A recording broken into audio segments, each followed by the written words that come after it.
Everybody, I hope you are doing well. Today we will talk about how to fix or how to solve the problem of not responding on the application of Chatbot AI Nova.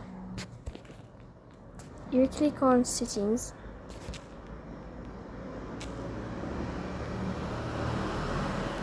Here we click on apps, default apps, app settings.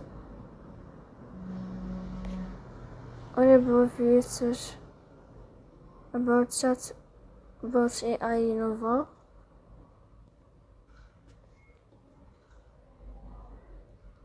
Here we click on first stop and we click OK. Then we click on storage. Here we click on clear cache. After that you will turn off your Wi-Fi and you will turn on your Wi-Fi again to fix that problem.